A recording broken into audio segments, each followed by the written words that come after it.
Tonight, we'll climb 100 levels of emotional intelligence, each step a shift in how you see yourself and the people around you. From subtle mindset changes to deep rewiring of how you respond, we'll move slowly, one level at a time. Let the pace pull you in, and if you drift away halfway through, the journey will still be here, waiting in the quiet. Level 1. Naming the feeling. Most people think they know what they're feeling. I'm angry, I'm sad, I'm fine. But emotional intelligence begins with precision. Ask yourself, is this really anger, or frustration, or disappointment? These labels might seem interchangeable, but they're not. Your brain treats each one differently. Think about standing in the rain without an umbrella. If you're irritated, you might mutter and move faster. If you're resentful, you might replay the moment someone promised to bring the umbrella and didn't. And if you're melancholic, you might just watch the rain and feel an ache without a clear reason. Tonight, practice the emotion inventory. When you feel something, anything, pause and try to name it with more detail than usual. Go beyond bad or good. Use language like restless, content, anxious, nostalgic, drained. This is not about forcing positivity or fixing the feeling. It's about giving it a name, the way you'd label a jar in the pantry. Once named, the feeling stops being a blurry cloud and becomes a clear object you can look at. Naming also creates a slight gap between you and the sensation, enough space to make choices. You may still be drenched in the rain, but now you know it's irritation, not rage, wistfulness, not despair. That space is the first doorway to emotional intelligence. Level 2. The pause before reacting. The second step in emotional intelligence is often the hardest, not reacting instantly. The pause doesn't have to be long. Even a breath, just enough to notice what's happening, can change the shape of the moment. Imagine you get a text that makes your chest tighten. Without the pause, you might start typing a sharp reply before you've even read the words twice. With the pause, you inhale, feel your shoulders, notice the tightness, name it, anger, anxiety, or maybe just surprise, and then decide whether this is the moment to respond. The pause is not weakness, it's the hinge that lets a door open or stay closed. Practicing the pause can start with something simple before you answer any non-urgent message. Wait 5 seconds. Feel your body in the chair, your feet on the floor. Notice the way your jaw sits. Sometimes you'll still say exactly what you were going to say. Other times you'll soften it, sharpen it, or choose not to say anything at all. The beauty is, you're no longer just a reflex. You're an observer with agency. In the pause, the feeling doesn't vanish, but it becomes one of many data points, not the driver. Over time, the pause becomes less about holding back and more about seeing clearly. The moment stretches, and you realize not everything needs your immediate reaction. And that in itself is a kind of quiet power. Level 3. Emotional temperature checks. Your body often knows what you feel before your mind catches up. A racing heart, a clenched fist, a sinking in the stomach. These are early indicators, like subtle weather changes before a storm. Emotional intelligence grows when you learn to notice these signals before they escalate. Try doing temperature checks throughout the day. Pause for a few seconds. Scan your body from head to toe. Is your breathing shallow or deep? Are your shoulders relaxed or drawn upward? Do you feel warmth in your cheeks or tension in your jaw? You don't need to fix anything in these moments. You're simply becoming aware of the baseline. Think of it like knowing the climate of your inner world, so when a sudden cold front of fear or a heat wave of irritation rolls in, you recognize it faster. Over time, this awareness allows you to respond with proportionate action. Instead of slamming a door when you're frustrated, you might take a walk to cool down. Instead of agreeing to something out of social anxiety, you might ask for time to decide. Temperature checks are also a form of self-kindness. They show you that feelings aren't mysterious forces, they're patterns you can learn to read. Eventually, you'll start noticing micro-shifts, the way your hands get restless before you interrupt someone, or how your breathing slows when you feel understood. This level is about making the invisible visible, and once you see it, you can choose how to live with it. Level 4. Separating facts from feelings.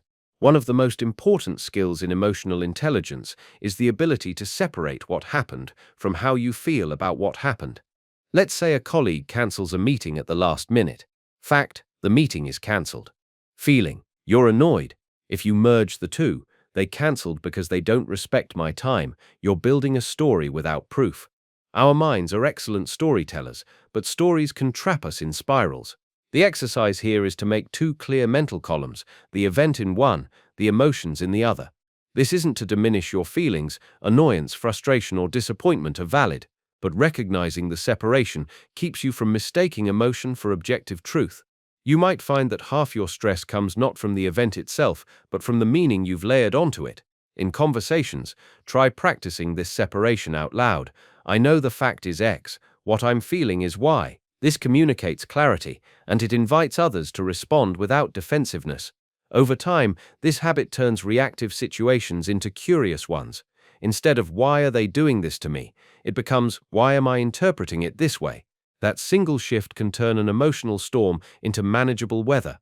Level 5. Emotional vocabulary expansion. Most of us work with a painfully small set of emotional words: happy, sad, mad, stressed. But the emotional spectrum is far richer. Expanding your vocabulary sharpens your ability to understand yourself and others. Instead of happy, you might choose content, elated, or gratified.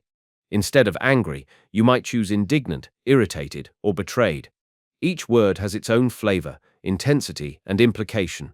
Start by keeping a small list, maybe in your phone, of emotional words you encounter in books, films, or conversations. The next time you feel something strong, scan your list. Which word fits best? This might feel unnecessary at first, but precise language changes the way your brain processes emotion. Studies show that naming a feeling accurately reduces its intensity, making it easier to manage. In relationships, a richer vocabulary also prevents happy. When someone's behavior frustrates you, the default is often judgment. They're lazy. They don't care. But emotional intelligence swaps judgment for curiosity. Instead of assuming motive, ask yourself, what might be going on for them that I can't see? Maybe the lazy coworker is caring for a sick parent. Maybe the friend who doesn't care is silently battling depression. This shift doesn't excuse harmful behavior, it simply recognizes that most actions have hidden roots. Practicing curiosity changes how you respond, from confrontation to conversation, from blame to inquiry. You might still set boundaries, but you'll do it without the extra weight of false assumption. Tonight, think of someone who irritates you and list 3 possible reasons for their behavior that have nothing to do with malice. You might not discover the truth, but you'll loosen the knot of certainty, and that creates room for compassion. Level 11. The inner narrator. We all have an inner voice narrating our lives.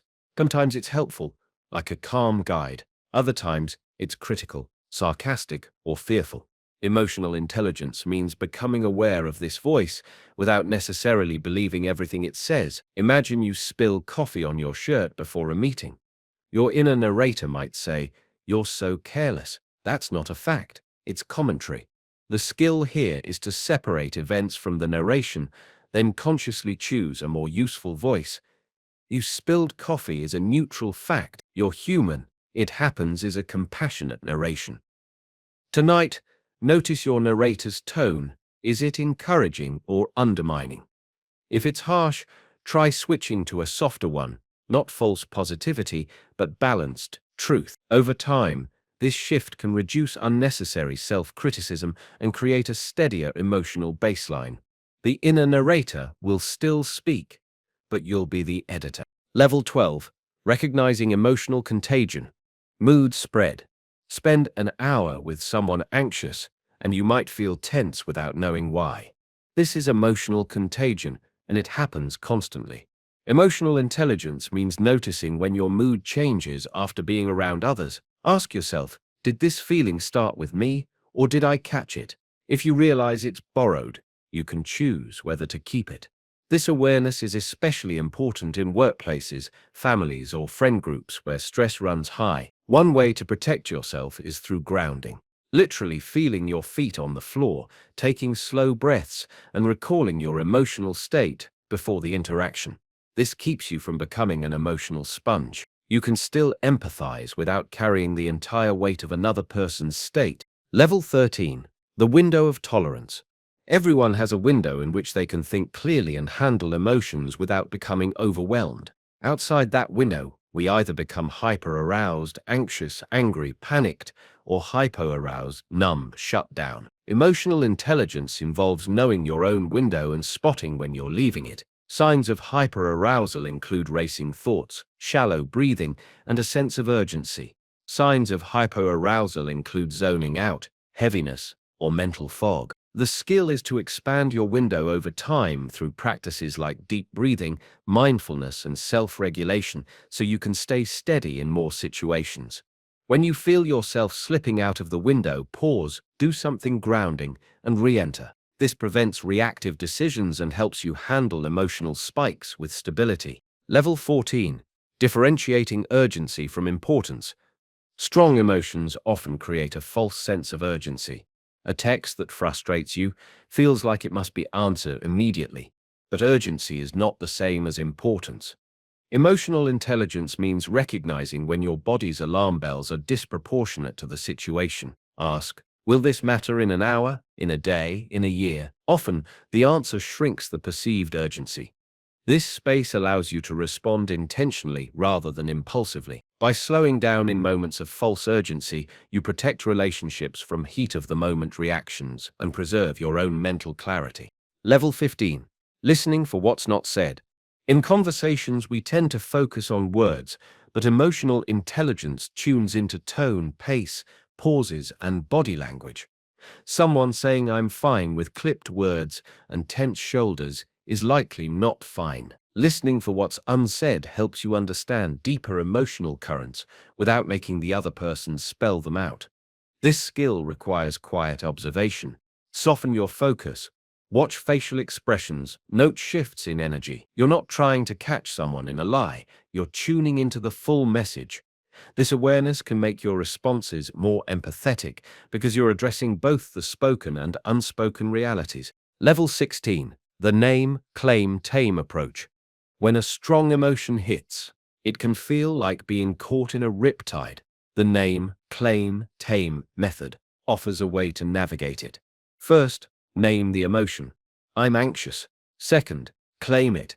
Acknowledge it's yours without blaming others for putting it there. Third, tame it by choosing a regulating action, like slow breathing, a walk, or reframing your thoughts.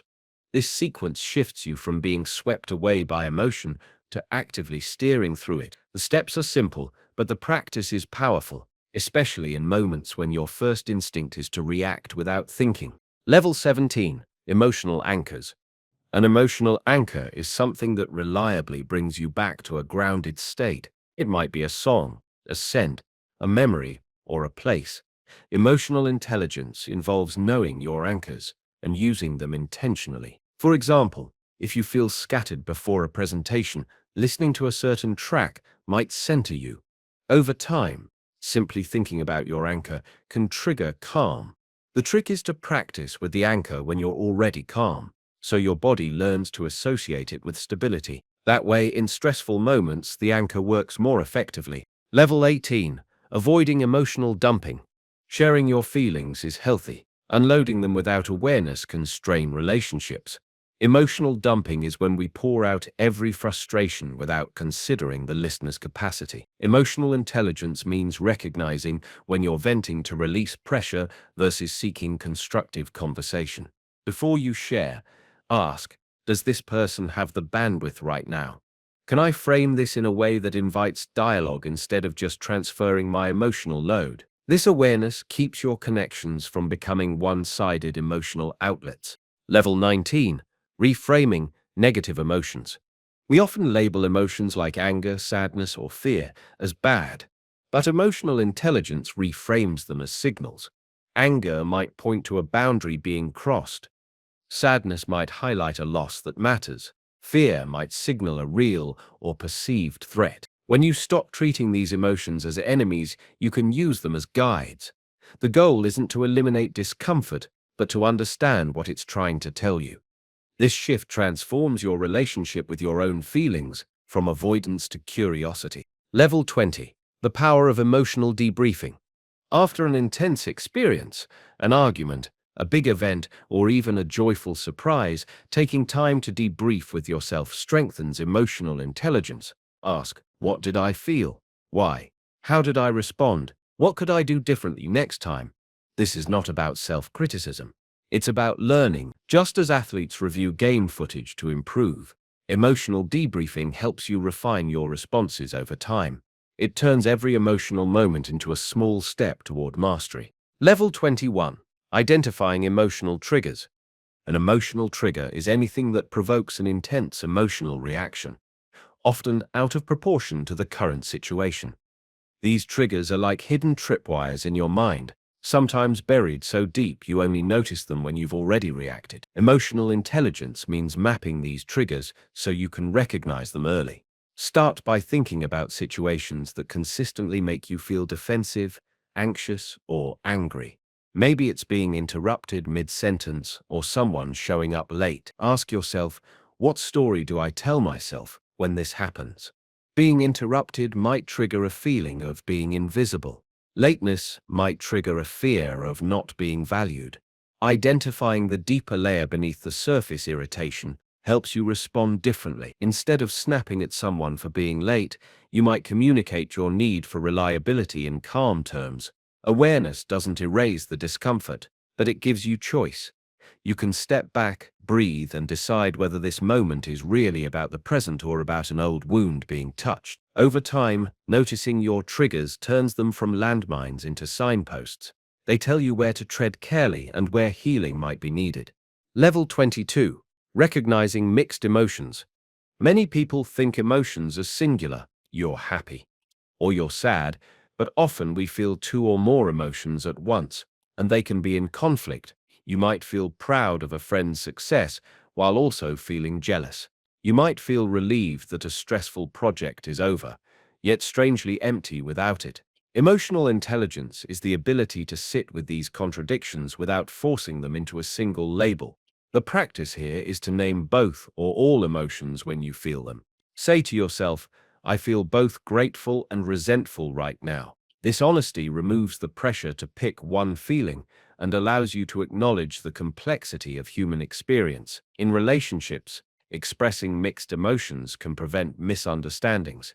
If you only say, I'm happy for you, your friend might not understand why you seem distant. If you admit there's some envy mixed in, you invite transparency and trust. Mixed emotions aren't a flaw.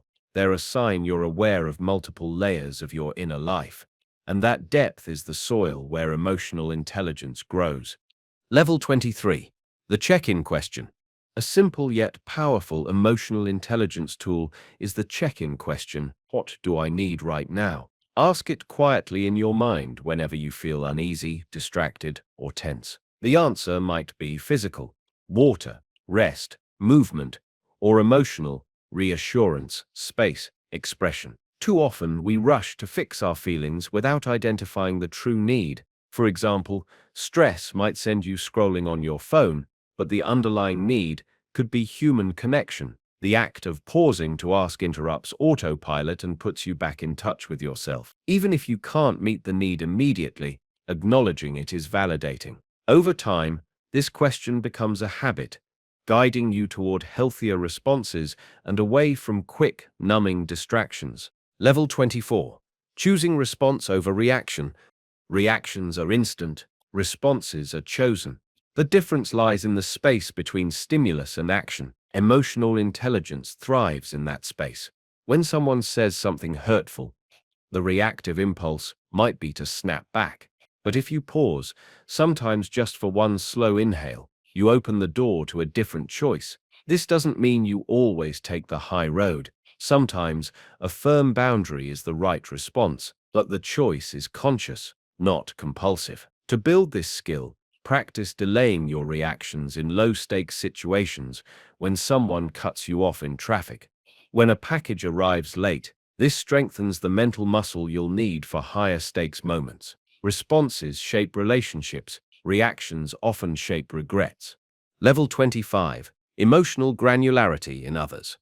Just as expanding your emotional vocabulary helps you, applying it to others improves connection. When someone says, I'm stressed, you might gently ask, stressed how? Overwhelmed, pressured, restless? Helping someone articulate their feelings shows care and deepens trust. It also prevents miscommunication. You might respond differently to someone who's overwhelmed than to someone who's restless. The goal isn't to interrogate, but to invite specificity. This practice turns small talk into real talk, and it makes people feel seen. Level 26. Emotional self-awareness in real time. Most people can identify how they felt after an event. Emotional intelligence develops when you start noticing feelings while they are unfolding. This is harder than it sounds, because emotions tend to pull you into their current before you even realize it. The practice here is to pause in the middle of moments and ask, what am I feeling right now, in this exact breath? The answer might surprise you. What you thought was anger might actually be fear. What you thought was boredom might be restlessness. Real-time awareness lets you intervene sooner, adjusting your tone, body language, or choices before a conversation derails. To train this, set small reminders throughout your day, phone alarms, sticky notes, that simply say, check in. Each time, stop for a few seconds, label your emotion, and note where you feel it in your body. At first, it might seem like nothing is happening, but over weeks, you'll start to catch emotions earlier and earlier. This skill is especially powerful in conflict, where even a 2-second awareness window can keep you from saying something you'll regret. Real-time self-awareness isn't about policing your feelings, it's about giving yourself the option to steer instead of drift. Level 27. The emotion-behavior gap. Feelings don't have to dictate actions. This is simple in theory, but hard in the moment. Emotional intelligence means recognizing there's always a gap, however small, between emotion and behavior. Imagine you're frustrated with a teammate who missed a deadline. All frustration is real and valid, but you can choose whether to express it as an icy email, a tense meeting, or a calm problem-solving session. The skill here is to widen that gap so you have more room to choose. Pausing for a few breaths, writing but not sending a draft, or sleeping on a decision all create space. Over time, you'll realize that the most damaging moments in relationships often come from collapsing this gap, acting in the heat of the emotion without allowing it to cool. By preserving the gap, you create space for your values to have a say alongside your feelings. Level 28. Emotional forecasting. We know how to check the weather to prepare for the day. Emotional intelligence means learning to forecast your own emotional climate based on patterns. If you know that you're always irritable after too little sleep, or anxious before a certain kind of meeting, you can prepare in advance, adjusting your schedule, using calming routines, or setting boundaries. Emotional forecasting isn't about controlling every mood, it's about anticipating likely states and making small changes to reduce avoidable stress. This also helps in relationships. If you know you're likely to be short-tempered after a long commute, you can warn loved ones, take a quiet moment before engaging, or avoid important conversations right away. The better your forecast, the fewer emotional storms catch you off guard.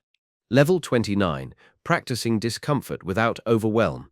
Many people avoid certain emotions altogether because they're uncomfortable: shame, grief, envy. But avoiding them means they hit harder when they inevitably show up. Emotional intelligence grows when you practice feeling these states in small, tolerable doses. For example, you might watch a sad movie and let yourself fully feel the sadness, or admit to yourself in a journal when you feel jealous without judgment.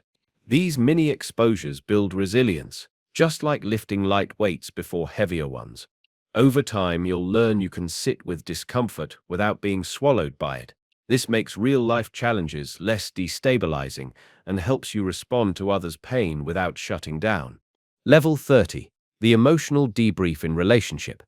When a tense interaction happens, most people move on without ever talking about it, leaving misunderstandings to pile up. Emotional intelligence means creating a habit of debriefing with others after emotionally charged moments. This can be as simple as saying, "That conversation earlier felt tense. How did you experience it?" The goal is not to relitigate the conflict, but to understand each other's emotional realities. These small check-ins prevent resentment from hardening and allow both people to refine how they communicate in the future. Over time, they also make it safe to share emotions in real time. because both parties know they'll have space to unpack them later if needed. Level 31. The pause before the reply. In both spoken and written communication, the fastest way to increase emotional intelligence is to pause before replying, especially when the topic stirs emotion. In conversation, a few seconds of silence may feel awkward, but it's actually powerful. It shows you're processing, not just reacting. In text or email, waiting even 5 minutes before responding can transform the tone of your message. This pause creates space for clarity, empathy, and alignment with your values. The trick is to make the pause intentional. Breathe deeply, ask yourself what you truly want the outcome to be, and choose words that aim for that outcome. Over time, people will notice your steadiness. You'll be seen as thoughtful instead of impulsive, and you'll avoid the emotional hangovers that come from speaking too soon. Level 32. Emotional bookends for the day. The way you start and end your day sets the tone for your emotional state. Emotional intelligence means designing bookends that stabilize you. In the morning, that might be a quiet ritual, stretching, journaling, or simply sipping coffee in silence before the day's demands. At night, it might be reflecting on one thing you handled well, regardless of the day's challenges.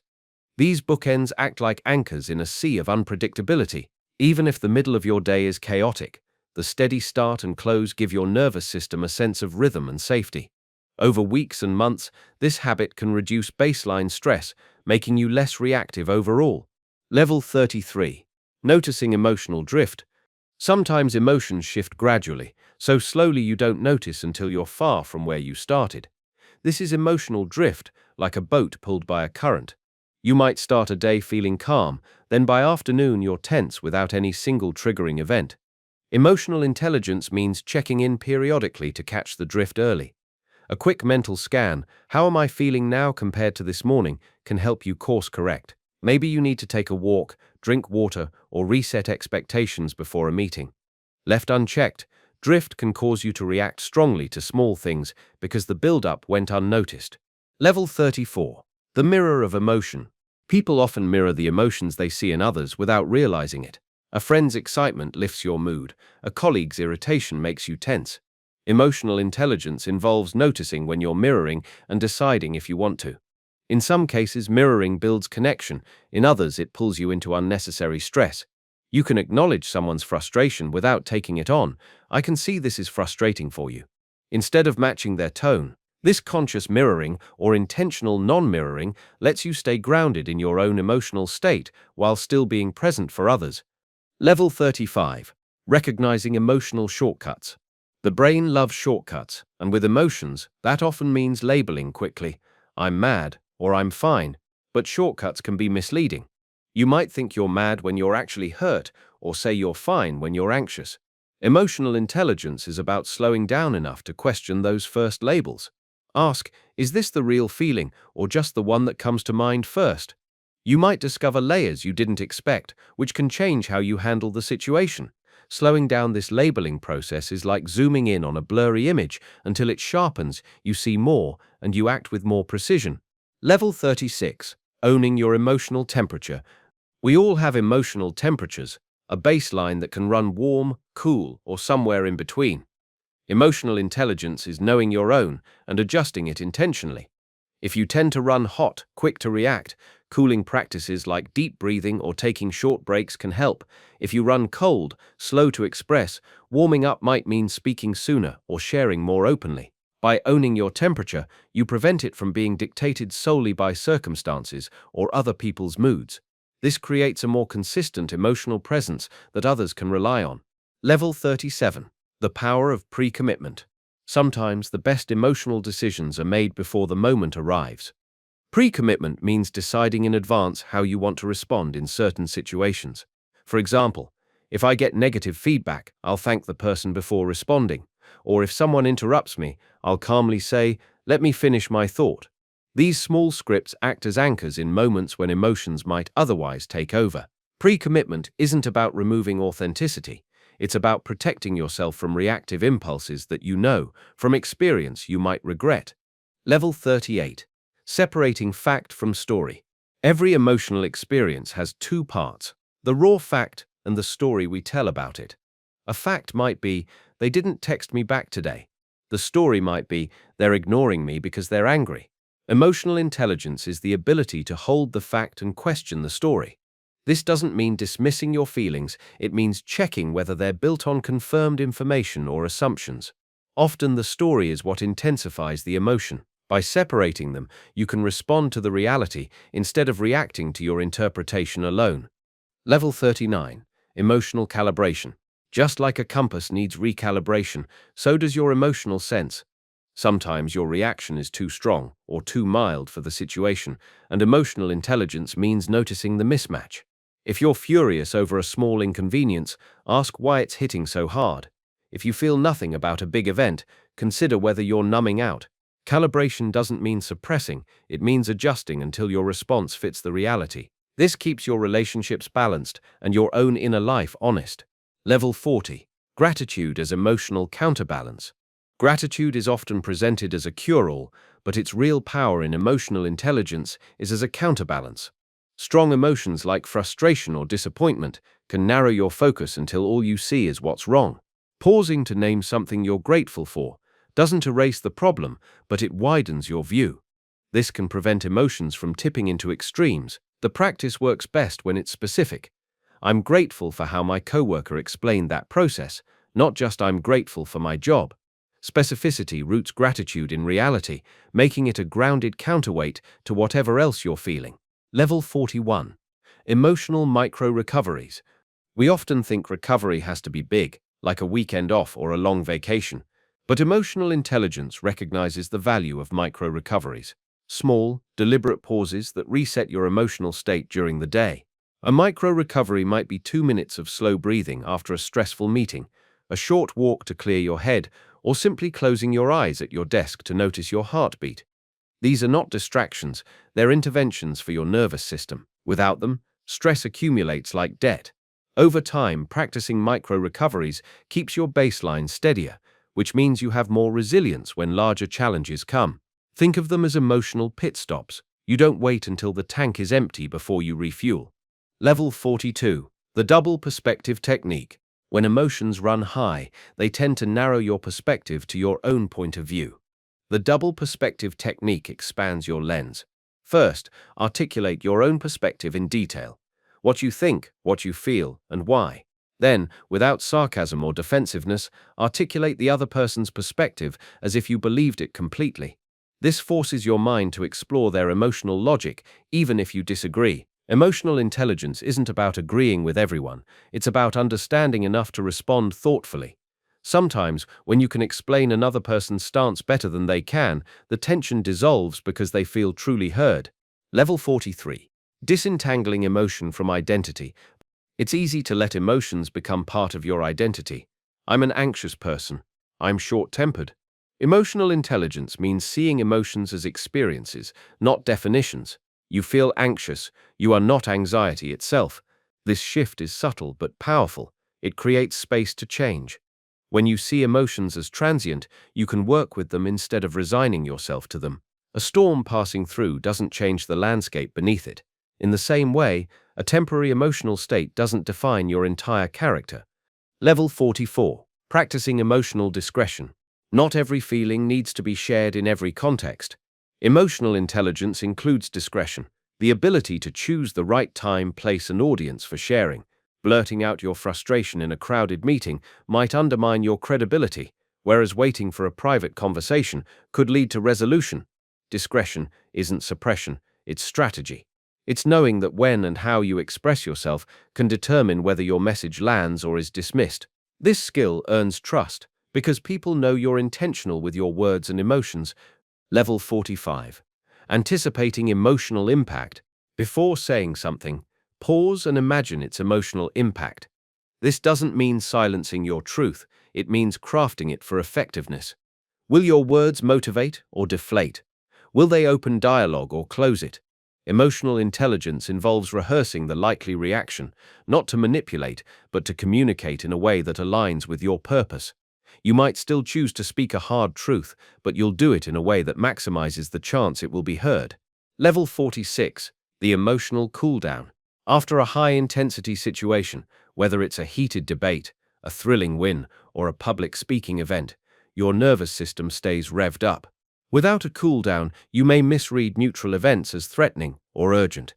Emotional intelligence means creating a cool-down ritual, taking a short walk alone, journaling about the experience, or practicing slow exhalations.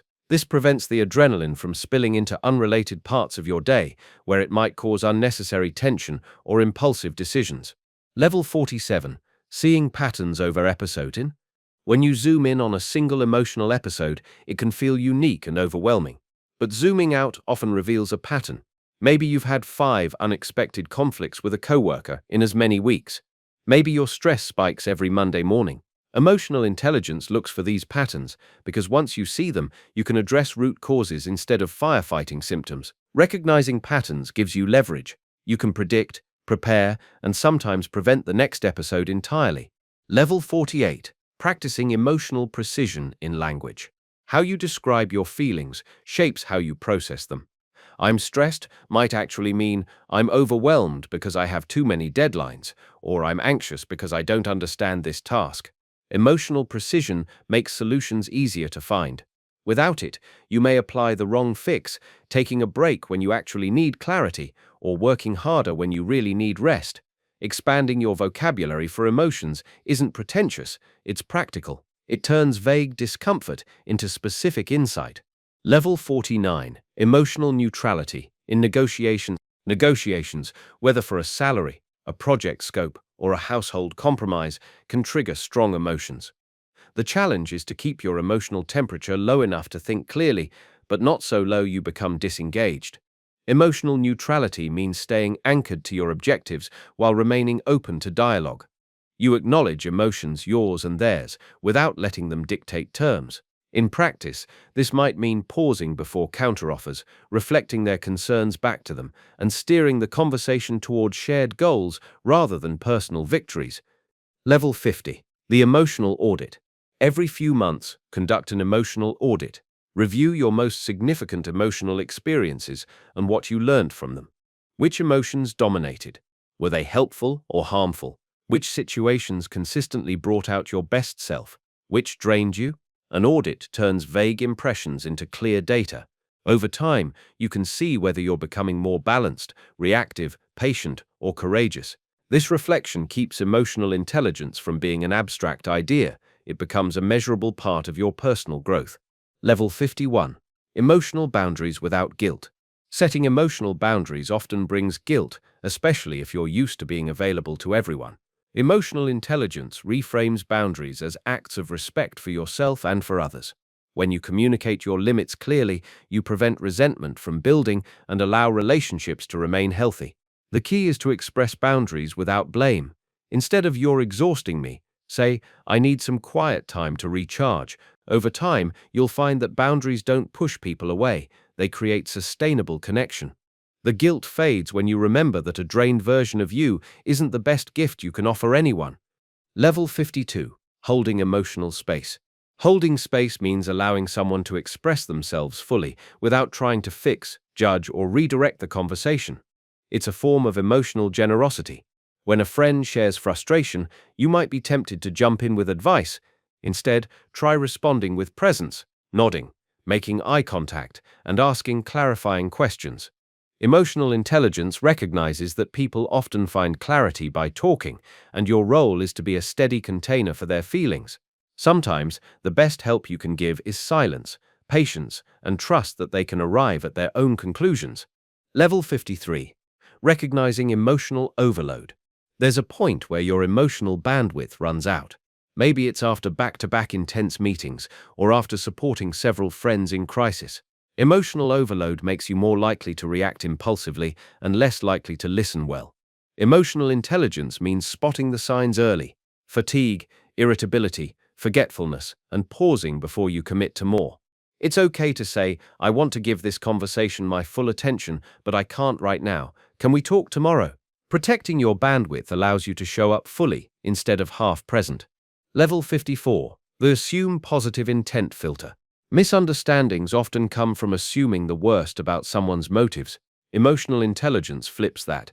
Default to assuming positive intent unless proven otherwise. This doesn't mean ignoring harmful behavior, it means starting with a mindset that others are doing their best with what they know. If an email feels curt, maybe the person is busy, not angry. If someone forgets a detail, maybe they're overwhelmed, not careless. This filter softens your initial reaction and makes it easier to address issues without hostility. Level 55. Emotional flexibility. Rigid emotional responses, always reacting the same way, limit growth. Emotional flexibility means adapting your response to the context. For example, if you're naturally reserved, there may be times when showing more enthusiasm strengthens a relationship. If you're usually quick to comfort, there may be times when stepping back lets someone develop resilience. Flexibility doesn't mean changing who you are, it means having a wider range of tools so you can choose the one that fits the moment. Level 56. Reframing failure. Failure can trigger shame, defensiveness, or withdrawal. Emotional intelligence reframes failure as feedback. Instead of "I'm bad at this," think "this approach didn't work, what can I adjust?" This shift reduces emotional paralysis and encourages problem solving. Reframing is easier when you separate self-worth from performance. You are not the outcome of one attempt. Practicing this mindset in small failures like a recipe gone wrong makes it easier to apply when stakes are higher. Level 57. The emotional temperature check in groups. In group settings, emotional currents run under the surface. Emotional intelligence means learning to read and adjust to them. Notice body language, tone shifts, and side conversations. If a meeting feels tense, address it. "I'm sensing some frustration. Should we pause and talk through it?" By acknowledging the group's emotional state, you prevent unspoken tensions from undermining progress. This skill makes you a stabilizing force in any team. Level 58. The art of the repair. Even with high emotional intelligence, you will make mistakes, snap at someone, misread a situation, forget an important detail. The repair is how you restore trust. A good repair is quick, specific, and free of excuses. "I interrupted you earlier, and I'm sorry, that wasn't respectful." Owning your actions without deflection shows maturity. Often, the repair can strengthen a relationship more than if the mistake had never happened, because it demonstrates accountability and care. Level 59. Avoiding emotional contagion. Emotions spread like wildfire. Spending time with anxious or pessimistic people can pull you into the same state. Emotional intelligence means staying aware of this contagion and protecting your mental state. You can be compassionate without absorbing their mood. Visualize a boundary, like a glass wall between their emotions and your own. This allows you to engage empathetically while staying rooted in your own stability. Level 60. Celebrating emotional wins. We often notice our emotional failures, times we reacted poorly, but overlook the wins. Emotional intelligence grows when you consciously celebrate moments of patience, empathy, or restraint. Maybe you stayed calm in traffic or listened fully to a difficult conversation without interrupting. Noticing these wins reinforces the habits you want to keep. Over time, you'll begin to see yourself as capable of emotional mastery, which makes it easier to keep practicing. Level 61. Emotional honesty without overexposure. Being honest about your feelings builds trust, but oversharing can overwhelm relationships. Emotional intelligence is knowing how much detail to give based on the relationship, context, and timing. You might tell a close friend you're anxious about an upcoming move, sharing the whole backstory. But with a colleague, you might simply say, "I'm feeling a bit stressed about this transition." Honesty doesn't mean unloading everything. It means sharing what's appropriate for the moment while still being true to yourself. This balance keeps you authentic without crossing into emotional dumping.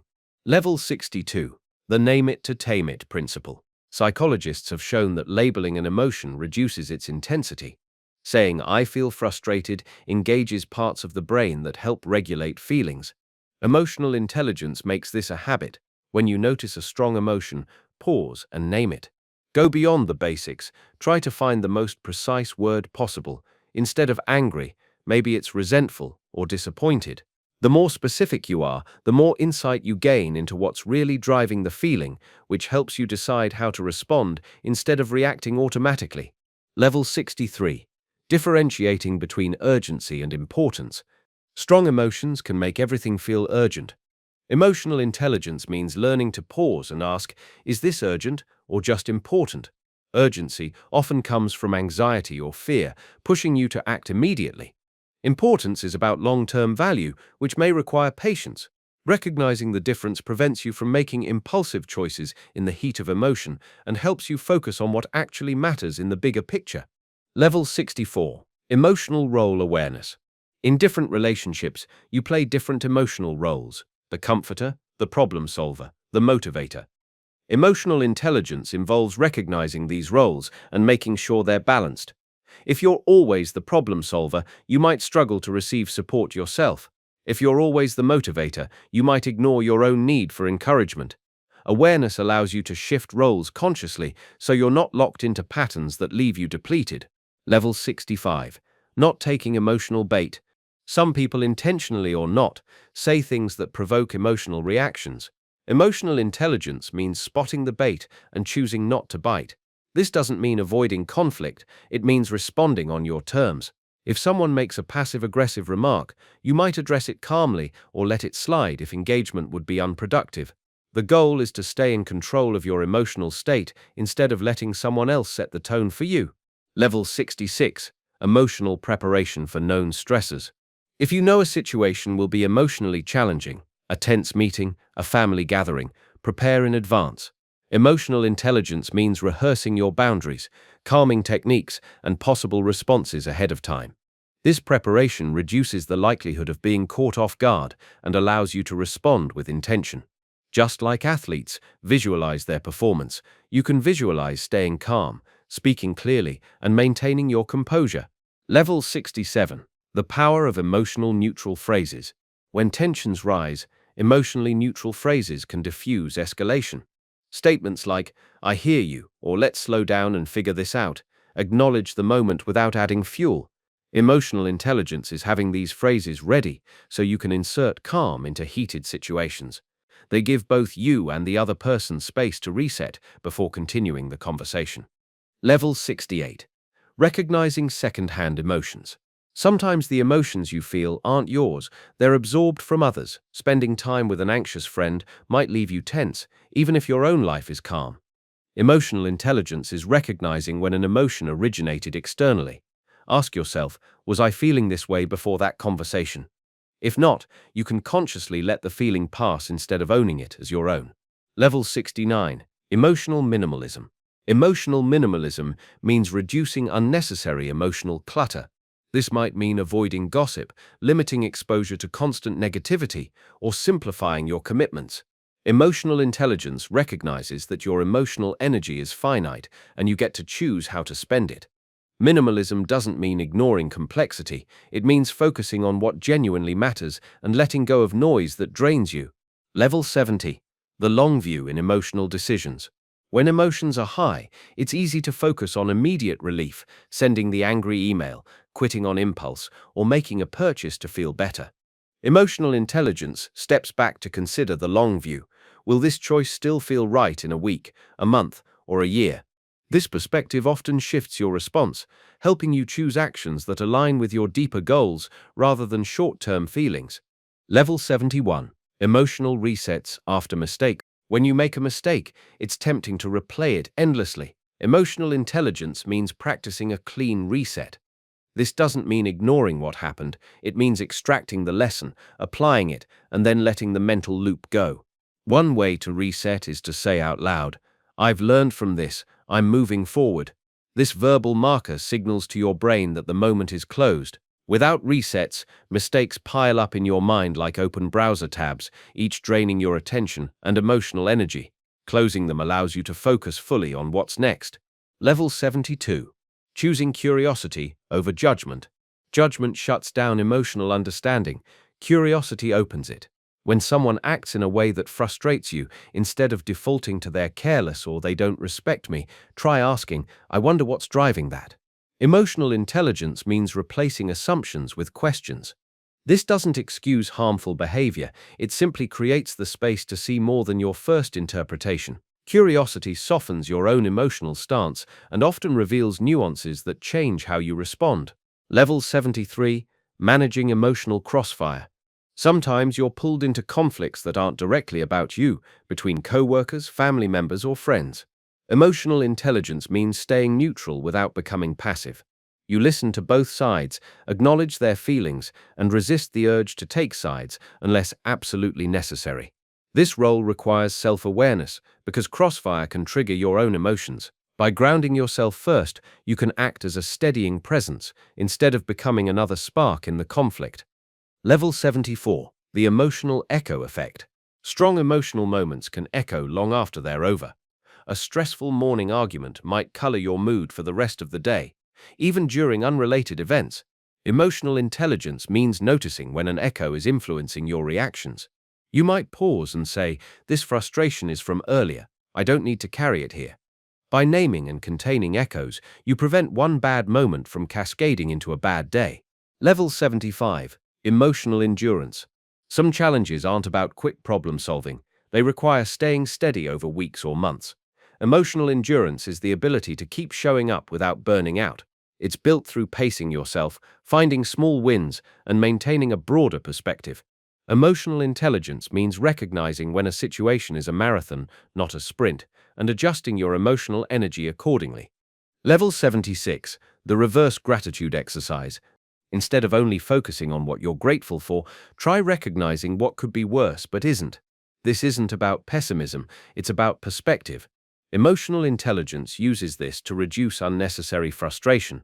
Stuck in traffic? It's frustrating, but your car works and you're safe. This reframing can take the emotional heat out of minor inconveniences and restore a sense of calm. Level 77. Anticipating emotional peaks and valleys.